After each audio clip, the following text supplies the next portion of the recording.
요한복음 강의 이어가고 있습니다. 생명의 빛을 얻으리라 라는 큰 제목하에 말씀 이어가고 있는데요. 오늘 본문은 요한복음 1장 24절에서 34절까지의 말씀이고, 말씀의 제목은 나는 그의 신발끈을 풀기도 감당하지 못하겠노라 라는 제목으로 함께 은혜 나누도록 하겠습니다. 지난주에 세례 요한이 자신의 정체성을 이야기할 때 자신은 빛이 아니고 빛에 대하여 증언하러 온 자다라고 했습니다. 나는 빛이 아닙니다. 나는 빛에 대해서 증언하는 사람입니다. 이 말을, 이런 정의를 오해하면 나는 내 인생은 없는 거예요. 온통 나무 위에서 사는 사람입니다. 라고 생각하기 쉬워요. 나는 내 인생의 빛이 될 수 없고 남을 빛나게 해주는 조연으로만 내 인생을 살아야 됩니다. 그게 신앙인이 가야 될 길입니다. 라고 오해하기 쉽다라는 거예요. 이 지점이 신앙에 있어서 아주 미묘한 부분이에요. 그리고 중요한 부분입니다. 우리가 하나님께 영광을 돌립니다 라고 할 때, 오직 하나님께만 영광을 돌립니다 라고 이야기할 때 이 표현도 오해받기 쉬워요. 하나님이 좋은 건 다 가져가는 신으로 오해하기 쉽다는 거예요. 우리끼리 잘 놀던 세상에 갑자기 힘이 센 신이 떡하니 등장하는 거예요. 그리고 모두를 다 제압해버리는 거예요. 아, 너희들 나보다 지혜롭지 못하지? 너희들보다 내가 능력이 더 많지? 그러니까 너희들 나한테 예배해. 라고. 내가 원하고 필요한 말만 해. 라고. 좋은 거 있으면 다 영광은 나한테 가져와. 독점하는 거죠, 신. 이렇게 되면 신은 인간의 삶에서 불청객이 되어버리는 거예요. 그리고 신은 행복을 빼앗는, 인간의 행복을 빼앗는 폭군이 되기 쉬워요. 이런 생각을 갖게 됩니다. 이거에 대한 사람들이 반작용이 많죠. 그래서 이렇게 표현해요. 자, 이 세상 어떻게 생겨나는지 난 몰라. 일단은 내가 태어난 건 부정할 수가 없어. 근데 내 인생이니까 내가 점점 어른이 되면서 좌충우돌하면서 어떤 가치관을 세울 거야. 그리고 이걸 가지고 살다가 어찌어찌 하다가 내가 죽는 거지. 그게 내 인생이지 뭐. 정답이 어딨어? 라고 생각하는 거예요. 그렇게 해서 우리가 지금 살아가는 세상에 수많은 어른들이 자기 식대로의 가치관을 가지고 살면서 충돌과 전쟁과 다툼이 일어나는 거예요. 그러다가 어떤 사람은 이 가운데서 운 좋게 성공을 하고 어떤 사람은 실패하고 얼마만큼은 성공하다가 어떤 때는 또 깊은 터널로 들어가고 반복되는 거예요. 인생을 보면서 다 쓸데없다, 즐기면서 가는 게 제일이다 라고 이야기하는 그런 결론을 도달해버리는 거죠. 누군가 어떤 삶에 대한 얘기를 하면 그런 얘기 하지 말라고, 그냥 사는 거다라고 표현해버리는 거예요. 정극단인 거죠. 일종의 허무주의가 되는 거죠, 삶에 대한. 성경은, 우리가 성경을 펴면요, 인생은 그런 게 아니라고 얘기해요. 우리 인생은 이렇게 표현합니다. 아주 섬세한 신의 작품이자 선물이다라고 표현해요. 이 세상은 신의 선물인 거예요. 그냥 더욱하니 무슨 바위 덩어리나 무슨 물체들이 이 세상에 널브러져 있고 우리는 그냥 거기 갑자기 등장한 어떤 생명체가 아니라는 거예요. 아주 정교한 이 세상은 신의 창작품이라는 거예요. 그리고 인간이라는 존재 또한 신의 형상을 닮은 존귀한 존재다. 이게 성경이 이야기하는 거예요. 사람을 바라볼 때, 세상을 바라볼 때, 그래서 신이 하는 영역이 있고 인간이 하는 영역이 따로 있는 거예요. 그리고 인간의 영역에 신은 은혜와 자비와 거룩함을 오늘도 그 빛을 내려주시는 거예요. 그렇기 때문에 우리는 이 땅에서 살아가면서 각자의 소명을 안고 태어나는 거예요. 신의 작품이니까요. 근데 그 소명이 어떤 사람한테는 아주 큰 하나일 수 있어요. 어떤 사람은 여러 개의 소명을 감당하게 돼요. 그리고 어떤 때에 굉장히 큰 소명을 감당하고 이후에는 인생의 다른 아주 작고 조용한 소명들을 감당하면서 살아가기도 해요. 시기가 다를 수 있어요. 종류가 다를 수 있어요. 크기가 다를 수 있어요. 근데 중요한 건 이 땅에 태어난 모든 사람들은 다 신의 계획이 있다는 거예요. 부르심이 있다는 거예요. 그렇기 때문에 이 세상에서 하찮은 사람, 단 한 사람도 없고 이 세상에 쓸모없는 인생은 단 한 명도 없다라는 것들을 우리가 받아들이는 것, 그게 기독교 신앙이에요. 자, 그러면 우리는 뭐라는 거냐? 이 땅을 살아가는 동안에 우리 개인에게도 자기에게 부여된 인생의 충만함을 경험하는 거예요. 그리고 깊이 경험하는 거예요. 위로는 하나님을 경배하는 거예요, 삶에서. 옆으로는 사람들을 사랑하고 창조세계의 아름다움을 지속적으로 만들어가는 거예요. 망가진 것이 있으면 복구하는 거예요. 그리고 새롭게 하는 일에 우리의 생애의 시간을 쓰도록 요청받는 거예요. 자, 이것은 일시적인 어떤 특정 행위, 특정 감정만을 신앙적으로 가치 있다라고 이야기하는 게 아니란 말이에요. 인간으로서 경험하는, 여러분들이 경험하는 모든 것들, 모든 감각, 상황을 우리는 수용하는 거예요. 그리고 그 속에서 때로는 잘못된 것들을 복구시키는 가운데에서 우리가 이 땅에서 하는 건 무엇이냐? 그 안에 있는, 담겨있는 생명력을 찾아내는 거예요. 그것을 향유하고 나누는 거예요. 자, 문제는 뭐냐? 근데 우리가 이런 부르심을 가지고 이 세상을 살아가는데 우리가 처한 삶의 자리들이 죄로 인해 깨어져 있단 말이에요. 그래서 개인에게서도 사회 구조의 문제에 있어서도 망가지고 부서져 있어요. 그렇기 때문에 우리가 하나님 안에서의 이런 부르심과 인생의 소명을 가지고 있어도 우리가 이것들을 이루어나가는 과정에서 대단히 많은 어려움이 따라요. 생각보다 많은 고통이 따르고 난관이 있어요. 그래서 어떤 사람들은 이렇게 살아가다가 이 소명을 가지고 살아가다가 지쳐버려요. 그리고 본래 내가 하나님 안에서 그렸던 소명을 미처 다 마치지 못한 경우도 있어요. 내 자의에 의해서가 아니고 타의에 의해서. 또 내가 포기하기도 하는 거죠. 그리고 또 어떤 사람들은 이 많은 무수한 어려움과 난관 속에서, 실패 속에서 그럼에도 불구하고 자신을 향해서 계속 부르시는 하나님의 음성에 이 사랑의 끈을 놓지 않는 거예요. 그래서 어떤 인생의 특정 시기 동안에 아주 크게 쓰임받거나 중요하게 쓰임받기도 하고요. 또는 그의 삶 전체를 통해서 아주 중요한 소명을 감당하게 돼요. 인류 역사의 변곡점이 되는 중요한 그 일에 자기가 쓰임받기도 해요. 불꽃처럼 살기도 하고. 또 어떤 사람들은 남들이 아무도 알아주지 않는 아주 조용한 곳에서 자신에게 부여된 생의 소명을 묵묵히 감당하다가 생을 마감하기도 하는 거예요. 누구에게나 소중한 생의 시간이 있습니다. 그리고 우리 각자는 그 생의 소명 앞에서 응답할 책임이 있다는 것이죠. 특별히 우리가 지금 살펴볼 이 세례 요한은 인생의 아주 중요한 시기에 인류 역사에 있어서 기독교 신앙의 전체 그림에 있어서 정말 중요한 역할을 감당하게 됩니다. 자, 자신의 삶에 대해서 세례 요한은 26절, 27절에 이렇게 표현하고 있습니다. 함께 읽겠습니다.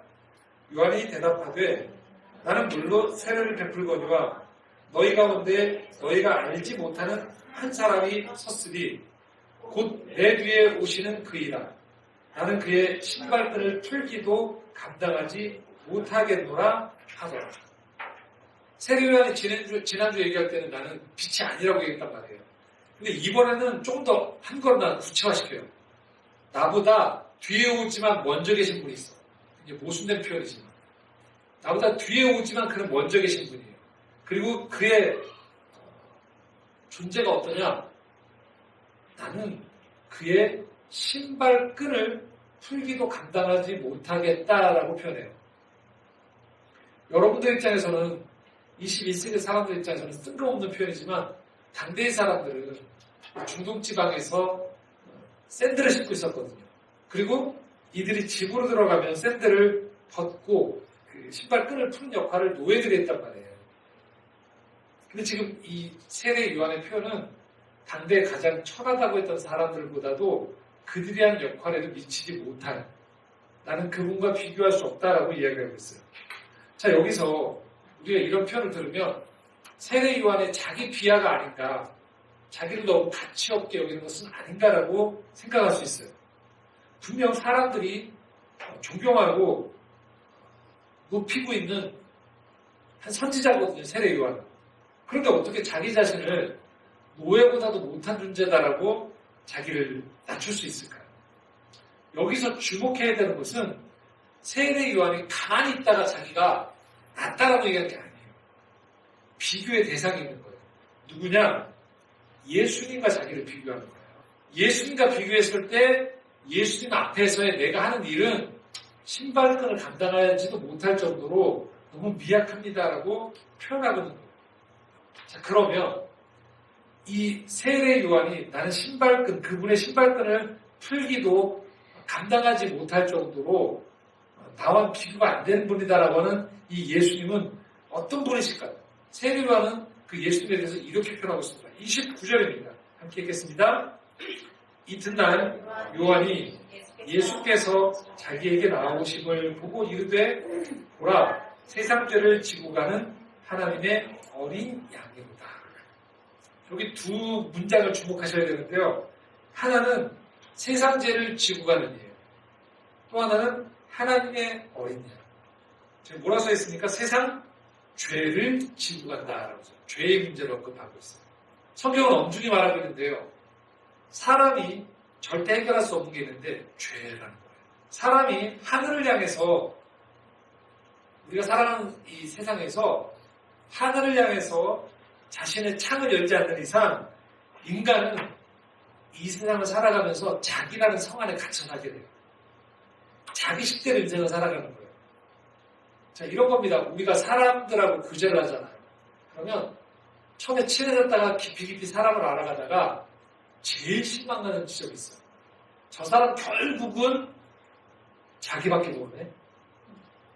그게 맨 마지막 지점에 딱 발견되어지면 실망하게 됩니다. 우리가 그 실망을 계속해서 살아가면서 저 사람은 결국은 자기밖에 모르는 사람이에요. 선행을 해도 친절해도 결국 다 자기 자신만을 위한 일로 그것들이 귀결된다라고 얘기되는 거죠. 그래서 그 사람과 오랜 시간 알고 지냈고 호의를 가졌음에도 불구하고 허탈해지는 거예요. 이런 겁니다. 여기 있는 우리 예배자들이 예배를 드리러 와요. 자, 어떤 마음으로 올까요? 처음 올 때 다 자기 중심적으로 와요. 이런 거죠. 다른 교회보다 덜 일어서서 거의 안 일어서죠. 조용해서 사람들이 말을 안 걸어서 뭐 이런 여러 가지 이유가 있죠. 또는 이제 설교가 덜 졸려서라든지 뭐 여러 가지 이유가 있단 말이에요. 근데 그 여기 오시게 되는 다 첫 동기, 첫 단추는 다예요. 시작은 그래요. 점점 우리가 예배를 드리는 가운데에서 그런 내 필요에서 움직여졌고 이곳에 오지만 찬양을 드리고 말씀을 듣고 기도를 하는 가운데에서 교회가 뭔지 조금씩 알아가기 시작해요. 하나님이 어떤 분이시라는 걸 알기 시작해요. 아, 이 주일 예배라는 게 그저 내게 위안을 주기에 인간들이 고안해낸 프로그램이 아닌 거구나 라는 거예요.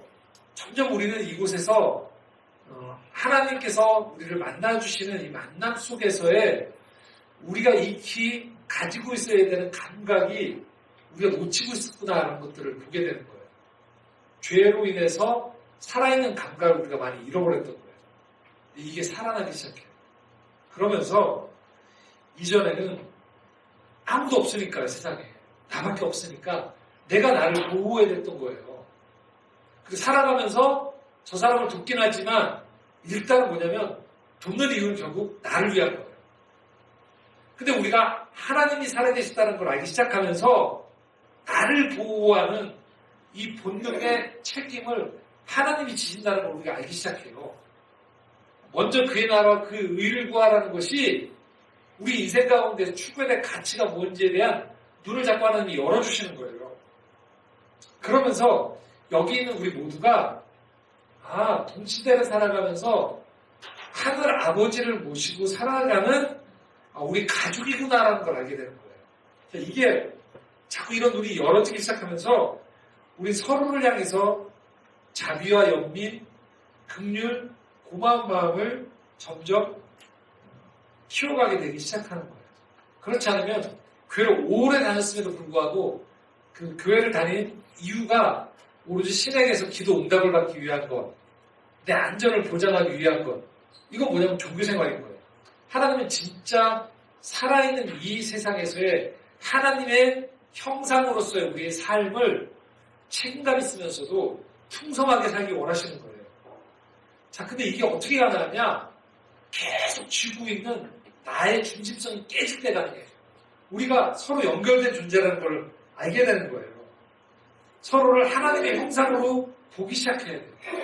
그래서 교회를 다니지 않고 있어도 그 사람들을 바라볼 때 아직 하나님께 예배를 드리고 있지 않지만 그 사람 한 사람 한 사람들이 하나님의 형상임을 알고 그들에게 왜 우리가 전도를 하는 거예요? 당신이 얼마나 존귀한 하나님의 형상인지를 우리가 눈을 열어주는 거예요. 우월한 의식을 가지고 열어주는 게 아니에요. 우리도 뭐가 잘나서 그 눈이 열렸던 게 아닌 것처럼 그러면 사람들을 존귀되기 시작하는 거죠. 그런데 이 과정을 계속 방해하는 힘이 있다는 거예요. 계속 자기중심적으로 가고 사람들을 계속 하나님의 형상으로 보지 못하게 만드는 이 세상을 바라볼 때 철저하게 내 중심에 이 모든 것들을 이용하는 대상으로만 무감각하게 보게 만드는 힘이 있어요. 그게 죄예요. 죄는 모든 관계를 망가뜨려요. 죄는 삶 가운데 이 죄의 영향력이 어떻게 커지느냐? 사람들이 하나님으로 인해서 갖게 되어지는 비전과 꿈을 낮춰버리게 만들어요. 죄는. 총천연색으로 세상을 보지 못하게 만들고 세상을 흑빛으로 보게 만들어요. 그래서 인생의 꿈과 설계도가 참으로 놀랍고 아름다움에도 불구하고 이걸 그냥 낮춰버려요. 그냥 자기 욕망을 채우는 것, 조금 더 스트레스 풀면서 즐거운 정도, 그리고 조금가 일이 잘 되면 고작 자기 자랑하는 것에서 그쳐버리게 만드는 거예요. 인생을 그래서 자기 자랑만 써 조금 더 자랑하느냐, 조금 더 내 편이 많으냐, 조금 더 안락하게 살아가는 그렇게 인생의 그림을 그리도록 자꾸 죄를 만들어가요. 우리가 살아가는 세상이 그런 세상이 아니거든요. 그러면서 아주 그것이 마치 현명한 아주 지혜로운 그렇게 만드는 거예요. 사진 하나 볼 텐데요. 4월 30일 이번 주에 일어난 화재 사건이었죠. 자세한 기사 보신 분들 알 텐데 경기도 의왕의 한 아파트에서 일어난 대단히 마음 아팠던 사건이에요. 이게 어떤 일이냐면 이 화재가 맨 밑에 있는 집에서 일어난 거죠. 그리고 이제 그 위로 번진 거예요, 화재가. 이 집이 어떤 집이냐? 이날 이사 들어오려고 했던 집이 있던 거예요. 이 집에 누가 있었냐? 경매로 집이 넘어간 사람이 있었던 거예요, 집에. 당장 퇴거 명령을 받았는데 안 나간 거예요. 갈 데가 없었나 봐요. 정확한 사연은 다 모르지만. 그러니까 한쪽은 경매로 이 집을 낮게 입찰받아서 들어오려는 사람이 있었고요. 한 사람은 어떤 경제적인 이유로 인해서 이제 파산이 된 거죠. 그리고 경매로 넘어간 거예요, 집이. 집을 비워줘야 되는데 비우지 않고 있었던 거죠. 그리고 전해진 바에 의하면 50대의 아내가 먼저 죽었던 걸로 파악이 되는 것 같고 남편이 아마 이후에 스스로 목숨을 끊은 것 같다. 정확히 아직 나오진 않았지만 방화라고 얘기를 해요. 참 난감하다고 해요. 방화인 경우는 화재 보험이 안 된다고 하더라고요. 그 나머지 동 전체가 지금 피해 입었잖아요. 이것들이 청소가 되더라도 들어온 사람도 이 집에 누가 들어올까 쉽지 않잖아요. 그래서 많은 사람들이 이 불을 저지르고 스스로 목숨을 끊은 걸로 추정되는 이 집에 살고 있던 사람들 엄청나게 비난을 해요. 너무 무책임하다. 여러분 어떻게 여겨지세요? 이 경매제도는 사실은 자본주의 사회에서 합법적인 재테크 수단이거든요. 그냥 제도예요. 근데 아시겠지만 내가 이 경매 혜택을 볼 때는 참 유익한 제도인데 내가 경매를 당하는 처지에 있는 사람이 되어진다는 건 삶이 끝까지 몰리게 되어지는 거예요.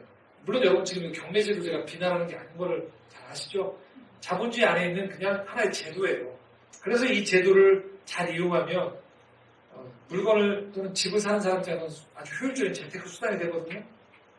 그런데 경매로 집이나 물건을 내놔야 되는 사람 입장에서는 자본주의의 아주 엄격한 적용으로 인해서 삶의 궁지에 몰릴 수밖에 없는 양날과 같은 그런 제도죠.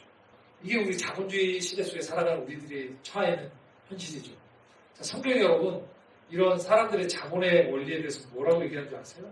신명기 15장 1절 2절인데요. 한번 같이 읽어보겠습니다. 매 7년 끝에는 면제하라. 면제의 규례는 이러하니라. 그의 이웃에게 꾸어준 모든 채주는 그것을 면제하고 그의 이웃에게나 그 형제에게 독촉하지 말지니 이는 여호와의 면제니라 공포하였습니다. 7년마다 돌아오는 면제를 주는 거예요. 그래서 모든 채무를 탕감해주는 제도가 이스라엘 안에서 하나님 그렇게 시행하라고 요청하셨던 거예요. 그 때문에 한 인간이 다른 사람에게 영원히 노예가 되어지거나 무너지는 것을 막기 위한 하나님의 안전장치였어요. 물론 이게 대단히 어렵고 이상적인 제도거든요. 그래서 많은 성서학자들이 정말로 이스라엘이 이 제도를 시행했는가에 대한 의구심을 가져요. 하지만 분명히 모세오경안에 하나님이 명하신 제도였어요. 출애굽기 22장 25절에서 27절 함께 읽겠습니다. 내가 만일 너와 함께한 내 백성 중에서 가난한 자에게 돈을 빌려주면 너는 그에게 채권자같이 하지 말며 이자를 받지 말 것이며 내가 만일 이웃의 옷을 정단받거든 해가 지기 전에 그에게 돌려보내라. 그것이 유일한 옷이잖아. 그것이 그의 알몸을 가릴 옷인즉 그가 무엇을 입고 자겠느냐. 그가 내게 부르짖으면 내가 들으리니 나는 자비로운 자. 성경에서는 돈을 빌려주는 행위를 사업이 아니라 긍휼로 보라는 명령을 하고 있어요. 상대의 궁금함을 이용해서 이익을 취하지 말라는 엄중한 경고였던 것이죠. 이 성경이 말하는 희년제도거든요, 이게. 그리고 면제는요, 결국 실현 불가능한 이야기는 사실 아니에요. 그래서 이 원리들이 우리의 사회 속에도 사실은 자본주의 사회의 원리 안에 들어오거든요. 그래서 개인 회생이나 이 파산제도 같은 게 바로 이 비슷한 원리죠. 한 개인이 인간이 완전히 낭떠러지 서 있을 때 그 사람을 밀어내지 않고 그래도 거기에 버틸 수 있도록 사회가 기회를 주는 거예요. 이게 바로 사회화된 희년의 일부의 모습이라고 할 수 있죠. 하지만 우리가 아는 거예요. 이 세상의 법과 제도는 오직 절차만 제공해요. 빚을 탕감해 줄 수는 있어도 무너진 영혼을 위로하고 깨어진 이웃의 관계를 회복시켜 줄 수는 없어요. 그래서 복음이 필요합니다. 법이 해결하지 못하는 그 마지막 지점. 서로를 향한 자비와 연민. 우리가 연결되어 있다는 이 공동체의 의식이 되살아나는 것. 그럴 때 우리가 경험했던 안타까웠던 화재 사건 같은 일들이 줄어들고 사라지겠죠. 근데 쉽지 않아요. 이거 다 알고 있는 거예요. 이 세상을 살아가는 제도 자체가 기본적으로 사람들의 탐욕에 기반한 설계가 되어 있기도 하고요. 어떤 제도들은 이야기한 대로 사람을 끝까지 몰아서 승패의 승자독식 구조로 계속 가는 사회 속에 우리가 살아가고 있는 거예요. 그러다 보니까 우리가 사회생활을 열심히 하는데도 너무 힘들어요. 직장생활이.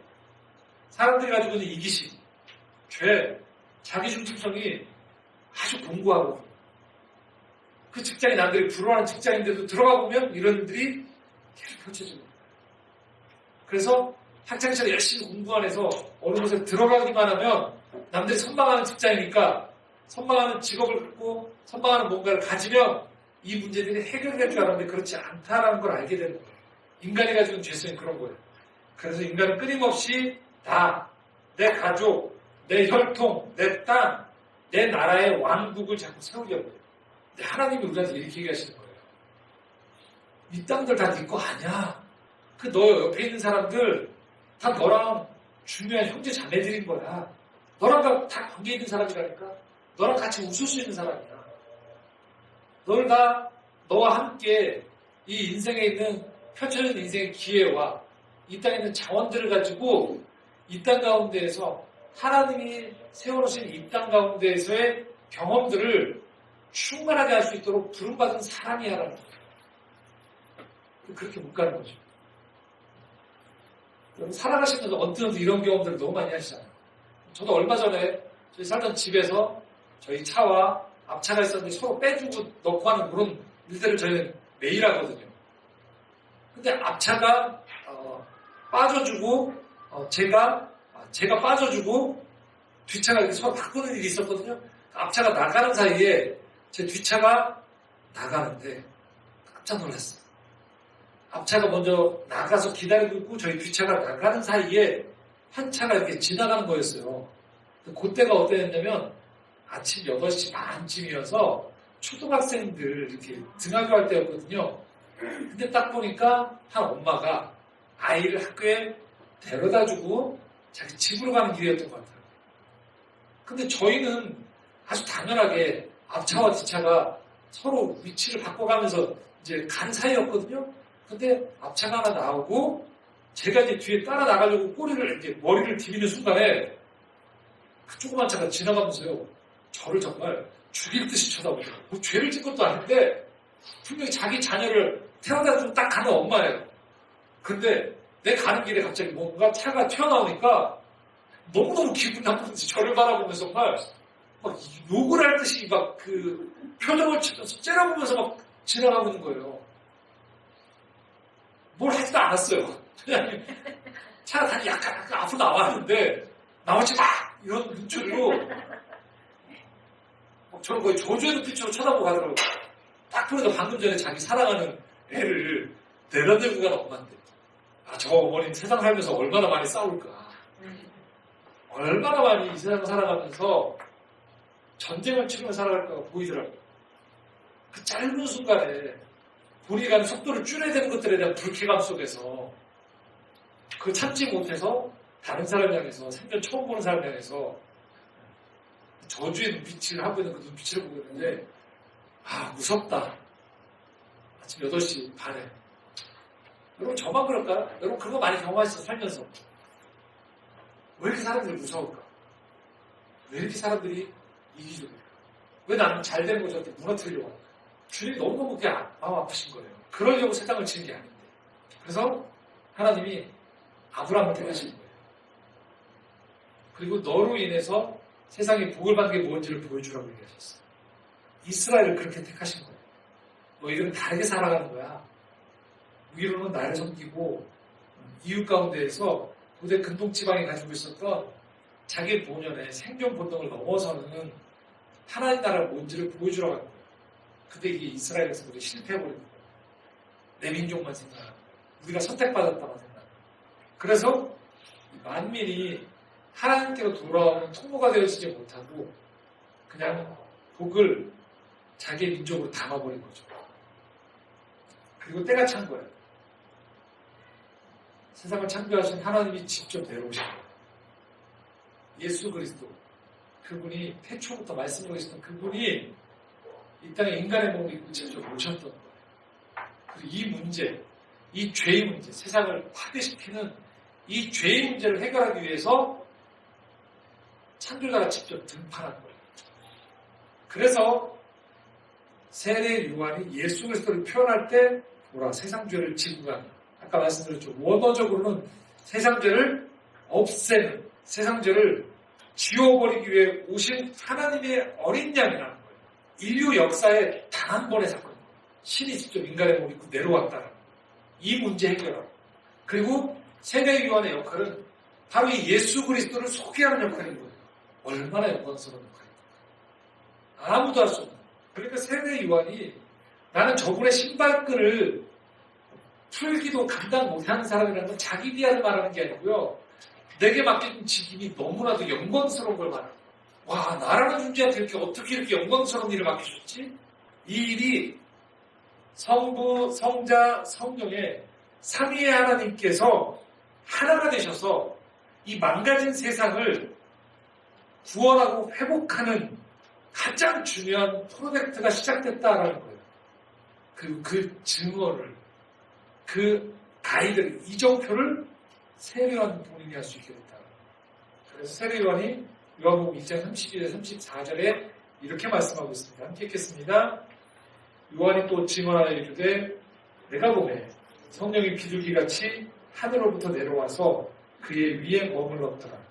나도 그를 알지 못하였으나 나를 보내어 물로 세례를 베풀라 하신 그 이가 나에게 말씀하시되 성령이 내려서 누구에게 위에든지 머무는 것을 보거든 그가 성령으로 세례를 베푸는 이인 줄 알라 하셨기에 내가 보고 그가 하나님의 아들이심을 증언하였노라 하니라. 원래 삼위일체 하나님은 인간의 눈에 보이지 않는단 말이에요. 근데 인류 역사에서 딱 한 번. 하나님이 인간의 몸을 입고 이 땅에 오신 거예요. 그의 머리 위에, 성자 머리 위에 성령 하나님이 임하신 거예요. 그리고 그를 보내신 성부 하나님이 그 예수에게 너는 내 사랑하는 아들이고 내가 너를 기뻐하는 자라는 음성이 들립니다. 시간 속에 사람의 땅에 온 우주 만물을 창조하신 삼위의 하나님이 하나가 되어서 이 땅 가운데 오셨다라는 거예요. 왜 오셨냐? 세상을 이처럼 사랑하셨다. 우리가 그러니까 기독교 신앙을 갖는다는 건 여러분 다른 여러 종교 중에 종교 하나 택해서 나는 이 종교가 내 종교하고 이거 쓰는 거 이거 말하는 거 아니라는 거예요. 세상의 진짜 목적, 세상의 진정으로 나아가야 될 방향. 그럼에도 불구하고 세상이 그 방향으로 나가기 위한 진짜 필요한 생명의 힘, 그 힘을 삼위일체 하나님이 우리에게 오셔서 오늘 이 문제를, 죄의 문제를 해결하시면서 죄의 문제를 내가 해결할게. 너희들은 나와 함께 동행하면서 내가 하려는 일을 해 라고 하시는 거예요. 그 부르심을 세례 요한을 통해서 예수 그리스도를 전하게 하셨고, 그 예수 그리스도가 올라가시면서 우리가 요한복음을 계속 살펴보겠죠. 이렇게 말씀하시는 거예요. 너희들을 통해서 이제 내 일을 하게 만든다. 그래서 이제 우리가 우리 삶의 자리에서 이 하나님의 구원의 일을 펼쳐가도록 우리를 부르신 거예요. 이 영광스러운 일에. 그러니까 우리가 오늘도 출근하면서 월요일에 또 월급 때문에 나가지 내가. 당연히 월급을 받아야죠. 일을 하니까. 그런데 이 안에 담겨있는 건 뭐라는 거예요? 우리가 있는 그 땅, 우리가 만나는 사람을 통하여서 뭐가 이루어지는 거예요? 하나님의 이 구원의 역사. 죄로 인해 단절되어지고 사람들의 눈에 고작 먹고 사는 것, 이게 하찮다는 의미가 아닙니다, 여러분. 그것 차원 너머에 너무나도 놀라운 일들이 있음에도 불구하고 그것을 자꾸 낮춰서 단색으로만 보게 만들고 인생을 하찮게 만들어지는 세상 가운데 진짜 비전을 가지고 살아가는 거예요. 그걸 포기하지 않는 거예요. 사람들이 살아나게 하는 것들을 보는 거예요. 부부가 자녀를 키울 때에도 그래 어디 한 자리 좀 차지해라 너. 앞가림만 해라. 이게 아닌 거예요. 하나님 너에게 부여한 인생의 길을 찾는 거야. 너를 통해서 일어난 그 일들을 비전과 꿈을 보게 되는 거야. 라는 거예요. 그래서 여러분들이 살아가는 생을 통해서 어떤 식으로 여러분들이 쓰임받을지 우리는 몰라요. 근데 우리 뭐 하는 겁니까? 그 일을 소명 가운데 해나가는 거예요. 반응이 있든 없든 우리는 그 일을 해나가는 거예요. 그리고 그것들을 통해서 하나님의 일이 이 땅 가운데 펼쳐진다는 거예요. 에베소서 5장 8절에서 9절, 11절, 12절, 14절 이렇게 우리가 하는 이 일들을 이렇게 표현하고 있습니다. 함께 읽겠습니다.